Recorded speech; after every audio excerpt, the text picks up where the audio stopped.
right here. There's a little button up at the top in the left-hand corner that says recording. Yep, it's recording to my machine now. Okay. God knows how big it'll be. Okay, I'll take that. There's All a setting right. that other people record, I think, isn't there? Probably the thing, well, I think that only one person can record, if I recall right. And then we'll have to WeTransfer the recording when we're done. Yeah, this is what I'm getting. I don't know if you can see that or not. What's it say? Please request recording permission from the meeting host. Perhaps you can change, if you go under participants, you can change their status. And if they have, I don't know if you could be a joint host or not, but if you go under participants. Okay, let's see here. There's a record button at the bottom. What's that? My screen shows that you are recording. I am recording on my machine, but I don't know how Screen to shows you recording also. stop video. Let's see here. Video settings. So I think you hover over the name under the participants and maybe right-hand mouse click and it gives you options. More. Oh, allow record. Okay, I see it. So who all wants recording? Yes, please. I would like to record it. Okay, was that Tom? Bob Hagopian. Oh, okay. Will you post your recording so I then we can. can just use that? Or Yeah, let's see, Mike, I'm trying to do yours. Why is it not? Oh, there we go. Allow record. Anybody else wants to record, go, feel free. Yeah, mine took right off. Okay, do I get Hagopians? How about Ken Graywall too? All righty. Ken's Where does this recording end up at? on your, wherever your machine is. When I was reading, I think it records to the cloud on Zoom, and you can just access it there. Oh, really? Yeah. I wonder if that's, okay. Bob, have you gotten the recording permit? Yeah, there's a little red dot. If you look on the participants, there's a red dot next to the names of people wanted to record. See it? I only see the ones that have gotten recording permission. Yeah, it That's shows the right. red dot. How do you get that? How do you have to give it to him, Bob? I have to give it to him. Put it on mine too, and I'll see how it works. Let me see if I can do this. I don't know how you do that. Can't one person record it and just pass it around? Yes. Yeah, Okay. Let's do that. Just so everybody knows, any materials or settings or things like that, we'll distribute. Bob and I will get it out to okay, everybody. yeah. Okay. Okay. So I'm going to take over the screen again. Yeah, go for it. I think we have 15 Share. people and Just so we're recording now, again, this graphic that we did shows the entire spectrum of the topics that we want to discuss with this group. Specifically tonight, we're going to talk about technique. So I'm not going to talk technique in terms of processing an image. We're not going to talk about composition, colors, lighting, and things like that. This is strictly, at least for the first part of the meeting, we're going to talk about the processing of images to give it a painterly look. So, but I did want to ask and go around, is there any comments or questions in general before we get started so that I know where to take this in terms of a direction? yeah. Yeah, I got one question. I don't know what your painterly process is, but there's a lot of, what do you call them, presets that do that. Yep, Yeah, hundreds. you'll see he takes advantage of presets or two different pieces of software, but I think it'd be good for you guys to watch what he does in detail. That's the other issue too, is because, you know, when you start talking techniques and you go off into some other software, not all of us have that software. Well, we So I found think That's the point. That's part of the point, Lou. Yeah, but I think more of the point would be is what kind of process that you're doing and why you're doing it. yeah, that's what he's going to cover. Okay. Now, you make a good point about the tools. Those tools are available to everybody, but everybody may not have them. So you have to make a decision. Do you want to commit to Photoshop? Do you want to commit to Topaz, to Luminar? Those are all different plugins. Now, if you decide to go in a different direction, that's fine. What I can give you is my concept as to what direction I want to go and why I want to go there. You know, I've been doing this for 15 years with this artography style, and I've gone through 100 different variations. And as the technology changes, I start picking up on the newer technology. It becomes a little bit easier. The results get a little bit better. So I'll try to explain exactly what I'm trying to accomplish. You have tools available with whatever you're using, and if you think you can accomplish that with your tools, that's fine. But I'll give you a general direction as to which way you want to go, and you can take it from there. I mean, we're not just being photographers here. We're trying to be artists. We're trying to create something that's artistic. That's the concept, okay? So I'll get rid of this off the screen, and I'll bring up, let me bring this up. I like that picture. That's one of my favorite types. Let's see. I created an album with some photographs here for tonight specifically, and these are images that I've taken and I processed. Now, to create this painterly look, the concept is to take all the surface areas and smooth those out as much as you can, and then the edges are more defined. And I think, Kevin, we go back a long ways. Well, you know, when I first saw your car pictures, and I tried to explain that the worst thing you can do with a car photograph is try to sharpen the heck out of it, because all you're going to do is bring out all the little details and scratches and things like that. It's better to, you know, take the surface and smooth it out as much as you can, and then rely on the definition of the edges to create that painterly look. Now, if you look at this, you can't tell, is this a rendered image that somebody, a GM did of a Camaro, or is this a photograph? And that's the whole concept behind that, is to make it look as painterly as possible. And for that kind of inspiration, we talked last time about the different artists that I had been inspired by, you know, Norman Rockwell, Edward Hopper, and on and on. And so this, if you look at this one picture in particular, this kind of summarizes the concept for the technique. Now, if you have a plugin or software that you think you can do this with, you're all set. If not, I'm going to explain a couple of different pieces of software that I use that I know are readily available, and how you do that. And I'll take you through step by step on how you get to that point. So I'll show you some more images. This technique, I think, is good for a number of different types of photography. Car photography is one, still life photography another, and urban landscape photography, especially with people. So let me go through these and give you just some examples of what can be done. You know, here's a still life. Again, soft surface areas, very defined edges.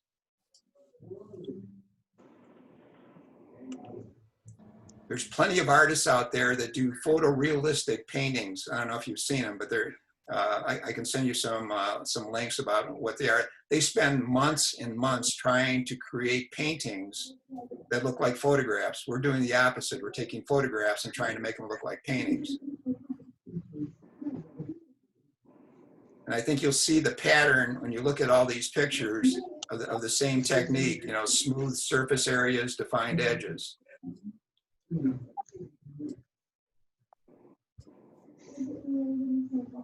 Sometimes I combine them with textures to give it a little bit different look.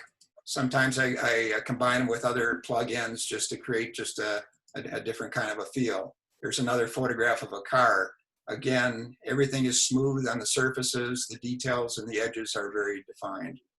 My favorite car. So by smoothing the surfaces, does it define the edges automatically? No, there's two different steps in doing that. But the more you smooth out the surfaces, the more defined the edges look. And the more you define the edges, the smoother the surfaces look, so they work together. Now, the idea is to create that kind of a look. Now, the original picture you know, nothing is this clean in real life. I mean, if you look at a diner like this, it's outside, there's all kinds of grunge and dirt and things like that on the canopies and the awnings. There's scratches on the car. The idea is to get rid of that. A painter would not be interested in those kind of details. They're interested in the tonality, which is far more important. The colors and tonality, the lighting, things like that. Yeah, I noticed there's no like sharp reflections. Is that typical of? Right, that's the idea of smoothing out those surfaces. You get rid of those reflections and the things that you really don't want to see in the picture. I mean, Kevin likes stuff like this, you know, but look at the surface areas here, how nice and smooth I everything found is. that picture. You took that on Woodward. Well, actually, that car was parked. Right. No, I know. I got the same picture. I finally found it. Okay. It's been killing you ever since you saw it. Yeah. It's also very useful with portraits. I mean, I use this technique to get started with portraits. You have to be careful, though. You can start to look too plasticky. So there's a lot of masking and added details and extra strokes. This probably took about 20 hours to complete, but it's a portrait of Charlie at the Civil War recreations at Greenfield Village. Are you going to show us what you do? Actually, go through the actual technique. I'm going to go through step by step how you take it from camera raw, right through the technique. Again, this is a freshly painted building at Greenfield Village, but again, the same technique. Try to get it as smooth as you can on the surfaces, define the edges. Now, if you want to go with a different direction with these things, that's fine. That's up to you. You're the artist. You make it happen. But what I'm going to do is just give you a starting point. At that point, these plugins and programs have all kinds of different variations. This is not a program where you just push one button and you get it. I mean, there's so many of those programs around where you just push one button and you get a scrambled picture that looks like it's supposedly done by an artist. That's not where this is going. This is really, if you do it right, it's going to take you a considerable amount of time. It's not like the oil paint plug-in that has brush strokes. Right. I mean, if you want to do that, that's fine. I'm just giving you one of the options. I'm showing you how this is done.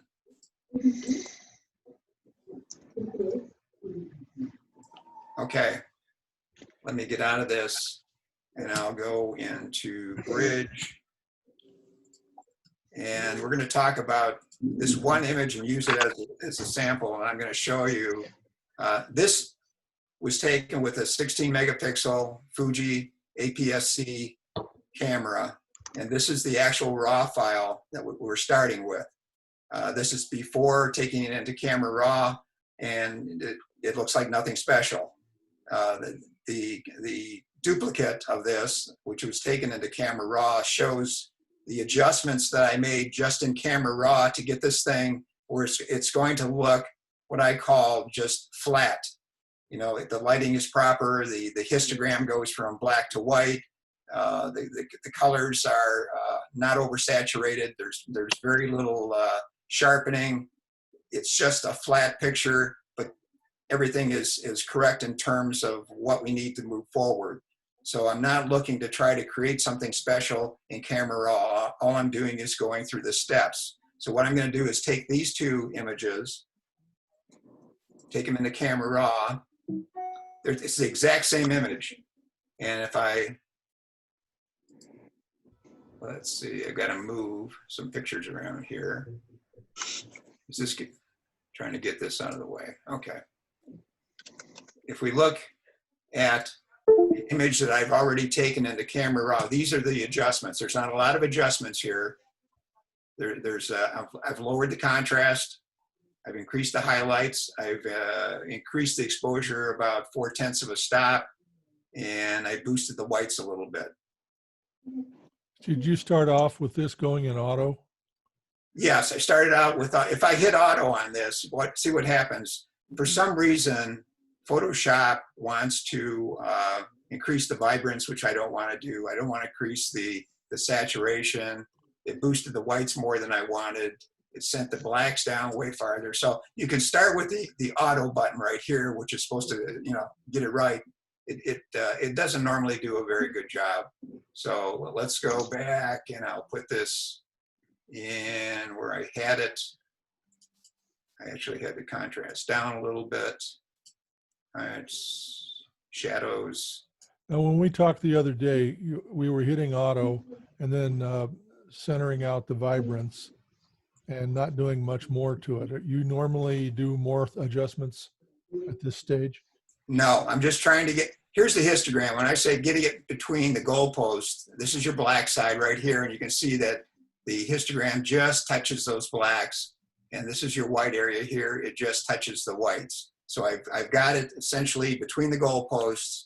It's not oversaturated. It's not over sharpening. We take a look at sharpening. I've actually got the masking turned on. If you don't know what masking is, Hold down your option key and show them. hold down the option key and you can slide this over. Normally when you're sharpening and you don't use masking, everything in the picture is sharpening. All I want to do is sharpen the edges a little bit, and I don't want a lot of sharpening. But everything in white is where the sharpening is going. So I'll set it at about 80, and I'm only using about 30 on the amount. Detail is at 25, radius is 1. Okay, now these, we're recording this, so you don't need to copy anything. So I've got this about where I want. The only thing that looks a little bit cold, I'm going to just turn up the temperature a little bit on the color just to warm this up and say, okay, that looks pretty good. Maybe a little more brightness. Depending on your monitor, you're going to see something different. So this is the original before I started. This is the adjustments I've done to Camera Raw. I'm going to select all and sync the settings so that both of these are the same. And I'm going to open the images in Photoshop. 9 minutes, we'll probably have to reissue. Hey, Bob, Yeah. can I ask a question? Is there a way you can go in and mute everybody so that if they want to talk, they push their space bar and talk? There probably is, and I don't know how. Because there's a lot of background noise. Somebody's got people in the background talking and stuff and everything all the time. I don't Down have in a, the right-hand corner, down at the bottom of your screen, you should see something that says mute all. Yeah, because he can mute them, and then when you push your space Oh, bar there and you talk. go. That's I how don't they- have a space bar. I don't and have if a you want to space talk, bar. then you got to hit the space bar. I don't have a space bar though. But then No, you I'm gotta- not on- You can raise your cut out the hand. background noise. There's an option there to raise your hand. You can mute your own. If you see that little Yeah. microphone, you can click on that to mute yourself. Lou Miller's keeps coming up, even though he's not talking. So because it says on the top up there, it says, I'm talking and Brian's iPad's talking and Lou Miller, LEM. So there's background Okay, noise. There's background noise. It's annoying. So sorry. Okay, I can't see everybody because to get enough space here on the screen, I've kind of minimized the. I had to minimize that too. Yeah. Okay, so I'll rely on Bob. If somebody has a question, Bob, just let me know. Okay, and I'll stop and we'll take the question. So I've got two identical images. Hey, here. Gary. Yeah. Quick, could you stop sharing for a second? I got to let somebody in. I do have a question too. Go ahead. Oh, do you address noise when do you address like any noise in the photo? Would you address it?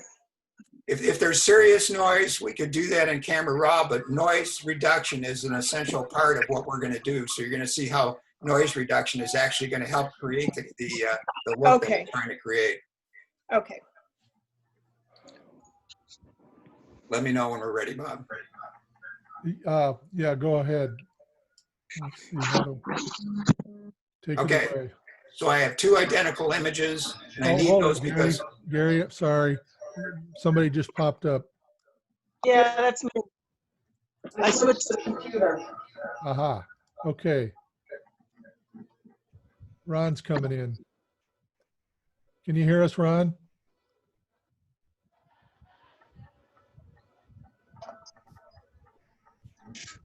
Hey, guys. Hey, Ron. Took me an act of God to get on tonight. I don't know why. Blame it on Okay. technology. I only do 4 Zoom meetings a day. I swear, I don't know what. Okay, just so you know, we're recording this, so whatever you missed will be on here, so I'm going to keep going. And in 6 minutes, I'm going to have to reissue a meeting notice. Okay, the reason I have 2 identical images here is one I'm going to take into Topaz, which is a plugin, and the other I'm going to take into Luminart, because like I said, there's probably 10 different ways you could do this just to accomplish what I want to accomplish. So let's just go through the process here. To do that, I go to Filter, and I go down to Topaz Studio, and I think Bob has sent you information. If you don't have Topaz Studio, yeah, there's different discounts on it, but whatever, we're gonna look at that. And I'm gonna explain now how filters work within a plugin like this and how presets work. The difference between filters and presets is that in the upper right-hand corner, we have add filters and add looks. But before you create a look, you have to decide which filters you want to use. Okay, and this is a whole series of filters that are available, that each filter does something special. There's a noise reduction, there's a black and white filter, there's a channel mixer, color overlay, and on and on and on. One filter by itself is a filter. When you start combining 2 or more filters, you can save that combination and you create a preset. A preset is something that you can call back so that you don't have to go back in and pick these individual filters one more time. So if you look over here, it says add look. I'm going to hit add look, and you'll see all the presets, combinations that I've created to do this. And the one preset that I'm going to use here, and we can send these out, at least for you to get started. And it's called, I put a name to it that doesn't make any sense for anyone else, but you can recall them as whatever you like. So you notice this blue line going across the top of the screen. This is actually the computer working, doing the adjustment to get this done. And when it first comes up, you look at it and say, oh my God, that's way, way overdone. But you have an option here for the amount of the effect that you want to create. And I usually find that about 50% on this particular preset is going to get me where I want to go. Now just follow along. It's going to be a little confusing at the beginning, but you'll see this thing start taking its shape. So the blue lines are going across the top. And when it finishes, it's going to be at 50%, and it's going to look a little bit more what we want it to look like. So here we go. Okay, so now we're getting a little bit closer. You look at it closer now, and it's starting to look like it's a little bit of an artography, artsy look. So I'm going to say apply, and what that does, it takes me into the actual preset. And the preset is composed of these 3 filters. Remember, filters are something that we add and put together in multiples to create this preset. So the 3 filters that I'm using are the AI clear, basic adjustments, and then a precision detail. Don't worry about writing that down, we'll get that to you. But each one of these can be opened individually, and you'll see the adjustments that you can do on that particular filter. I've already set the presets or the filter to the amounts that I want. Now you can change this. You can go from remove noise. This essentially is Topaz's really well done noise reduction program or filter, and it's called AI Clear. And the idea is to remove the noise. What it's also doing is softening all the surface areas. It's getting rid of the noise, and if you overdo it a little bit, which I'm doing, it's going to get rid of some of that unneeded detail that we really don't want. And you can use either a low version, medium, and high. And I would suggest that when you start this, you just start playing with it and find out exactly how much you need to make your picture look the way you want it to be. There's another one called Enhance Sharpness. There's a low and a high. Recover Details, which I haven't, oh yeah, there's a 0.1 on there. So these are modifications that you can make once you get it into the actual preset. Basic adjustments are things like exposure, clarity, shadows, highlights. so that you can adjust this again. And precision detail, it's looking at how fine that detail you want in the picture. And again, I've got some presets. These can all be adjusted, and it gives you a chance to take this in a direction that you want. I'm not suggesting that you try to create images that look exactly like mine. I think you should try to create your own, take a look at it and do something better than what I'm doing. So here's all these presets that are done. When I'm finished with this and I make all my adjustments, I say accept up here in the upper left-hand corner. It makes the changes and takes me back into Photoshop. Now here's the other version. You can see the two versions side by side.